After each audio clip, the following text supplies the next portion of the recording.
अंचलाधिकारी के प्रखंड मुख्यालय अंचल कार्यालय में नहीं आने से बहुत सारे सुदूरवर्ती गांव देहात से आने वाले महिला और पुरुष परेशान होकर वापस लौट जा रहे हैं। क्या कहना है इस पे?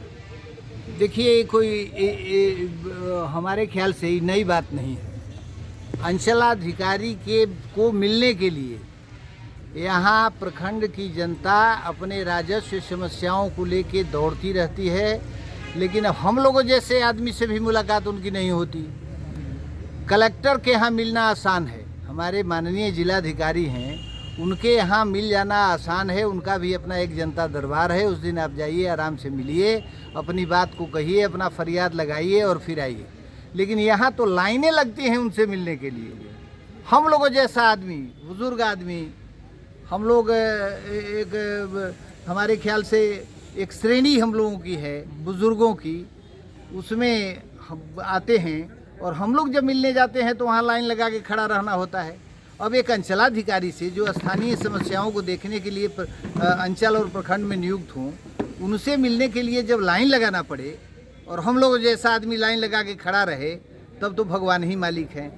दाखिल खारिज और परिमार्जन का भी मामला, बहुत ज़्यादा मामले अस्वीकृत कर दिए जाते हैं जबकि उसका कागजात वगैरह सही रहने के बाद भी 80% यहाँ ऐसे मामले हैं जो हमारे ख्याल से जब अपलोड होने लगा मोबाइल में तो सारा इधर से उधर करके गड़बड़ी करके रख दिया गया। हम तो यहाँ सुन रहे हैं कि अंचलाधिकारी की बात हम करते हैं, उनके कर्मचारी परिमार्जन के लिए, उसमें सुधार के लिए लाखों रुपया मांगते हैं जी। आज भी हम आए थे, एक दिन इससे 4-5 दिन पहले, एक सप्ताह पहले आए थे। एक चिनारी की ही समस्या थी और उस आदमी के नाम से केवाला, जिस व्यक्ति ने केवाला किया उस तरह का 3 केवाला और किया, उसका खारिज दाखिल, अप टू डेट रसीद उसका कट रहा है और धान और फसल उसमें कोई दूसरा लगाता है, उसका भी इनके यहाँ दरखास्त लगाया गया। इन्होंने थाना से नोटिस भी भेजवाया, लेकिन वो फिर धान काट के ले गया। यही होता है। आज हम आए थे, एक हमारा चौकीदार है व्यक्तिगत, सुदामा हमारे सर्किल का चौकीदार है, उसकी एक ज़मीन है केवाला 2 एकड़ का और रसीद उसका कट रहा है 1 एकड़ 43 डिसमिल का। खोजने पर कहीं कुछ खाता प्लॉट कुछ नहीं मिलता है, ऑनलाइन पर कंप्यूटर में कुछ है ही नहीं। इसके सुधार के लिए आए लेकिन मुलाकात नहीं हुई। फ़ोन करने पर वो कहती हैं कल आइए, तो आज नापी में हैं, तो आज यहाँ हैं, तो आज वहाँ हैं। उनसे मुलाकात हम लोगों की नहीं होती है तो आम जनता कहाँ से मिलेगी?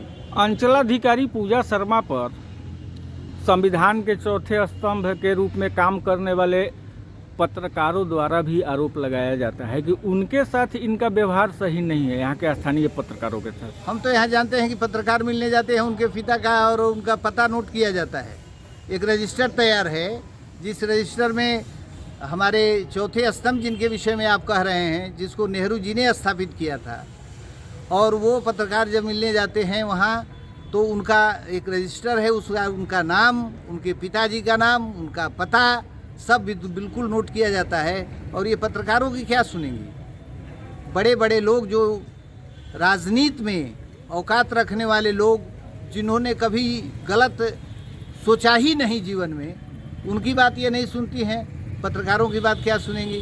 पत्रकार को तो ये समझती हैं कुछ है ही नहीं। चेनारी में सबसे ज़्यादा विवाद जमीन और भूमि विवाद को लेके है। कुछ भूमि विवाद से संबंधित हत्याएं भी हो चुकी है, लेकिन इनके रवैया के वजह से अगर इसी तरह भूमि विवाद का त्वरित निष्पादन नहीं किया गया तो चेनारी में विधि व्यवस्था और शांति व्यवस्था को कैसे प्रशासन और पुलिस? हमको तो आश्चर्य है कि यह मामला जिलाधिकारी तक अभी पहुंचा कि नहीं। जी, जिलाधिकारी, विद्वान जिलाधिकारी, जो बिल्कुल इजीली एक लेमैन भी जाता है, कोई भी आदमी जाता है, उसकी बात सुनती हैं और त्वरित कार्रवाई करती हैं। और उनके रिज्म में जब कलेक्टर वो हैं और तब एक अंचलाधिकारी से तकलीफ होना, और यहाँ जो भी विवाद है हमारे चेनारी में भू राजस्व से संबंधित विवाद है, दूसरा कोई विवाद ही नहीं है, और उस पर निरंतर कोई कार्रवाई नहीं होती। यहाँ तो अच्छे अच्छे लोग दलाली करते हैं।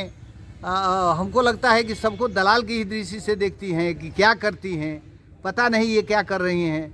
और एक उनके चलते, अंचलाधिकारी के चलते यहाँ की जनता त्रस्त है, तबाह है, त्राहिमाम संदेश देती है। मैं तो कुछ व्यक्तिगत कारण है, एक आध मौत हो गई है, कल परसों में उनका श्राद्ध है गणेशपुर में, वहाँ हम बिजी हैं।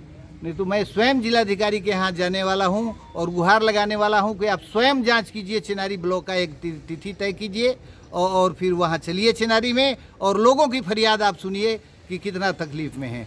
और बिना बताए जिलाधिकारी महोदय को यहाँ आके इन सब बातों को देखना चाहिए, लोग बताएंगे। ऐसे तो अगर वो समय दे के आती हैं तब तो पता नहीं यहाँ कितने लोग हाजिर होंगे इनकी शिकायत करने के लिए, और यहाँ जो चिनारी प्रखंड में शिकायतें हैं उनको दर्ज कराने के लिए उनके समक्ष हजारों लोग उस दिन होंगे जिस दिन आएंगे यहाँ। क्या नाम है आपका? मेरा नाम यमुना शुक्ल है। मैं पूर्व अध्यक्ष रोहतास जिला कांग्रेस, पूर्व अध्यक्ष बिहार प्रदेश किसान खेत मजदूर कांग्रेस,